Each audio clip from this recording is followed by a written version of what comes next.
Good morning সবাইকে। আশা করি আপনারা খুব খুব ভালো আছেন। তো আজকে হঠাৎ করেই ঠিক হয়েছে কঙ্কালীতলা যাব, সেখানে মা কালীর পুজো আছে। তো রেডি সেডি হয়ে বেরিয়েও পড়লাম, তাহলে যাওয়া যাক।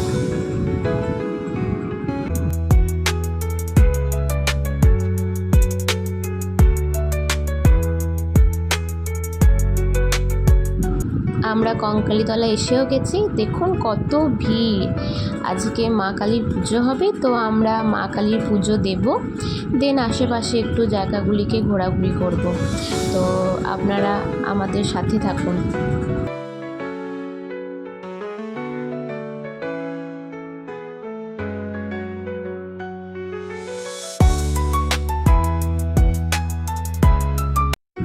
তো এবার আমরা চলে এলাম সোনাঝুরি হাটে। তো সোনাঝুরি হাটটা আমরা সবাই মিলে একটু ঘুরলাম এবং কিছু জিনিস কেনাকাটাও করলাম। তো তারপর আমরা খাওয়া দাওয়ার জন্য হোটেল রামশ্যামে চলে গেছিলাম। তো সেখানে একজন বিখ্যাত মানুষের সঙ্গে দেখা, আপনারা দেখতেই পাবেন। দেখুন। ভাইয়া একবার বাতা দাও chicken leg piece. Thank you. তো এরপর আমরা চলে গেছিলাম বোলপুরে একটি পুরনো রাজবাড়িতে। তো রাজবাড়িতে আমরা একটু ঘোরাঘুরি করলাম, ফটোশ্যুট করলাম। এরপর আমরা বাড়ির উদ্দেশ্যে যাব, কারণ অনেক সকালে ঘর থেকে বেরোনো হয়েছে।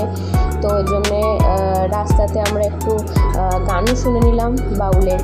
তো তারপর আমরা বাড়ির উদ্দেশ্যে রওনা দিলাম, কারণ বোলপুর থেকে আমাদের বাড়ির ডিস্টেন্সটা অনেকটাই, তো গাড়িতে অনেকটা টাইমই লাগবে। তো আমরা বেরিয়ে পড়লাম। তো আজকে এই পর্যন্ত। আপনাদের সাথে দেখা হবে পরের মিনি ব্লগে। আপনারা সুস্থ থাকবেন এবং ভালো থাকবেন। টাটা।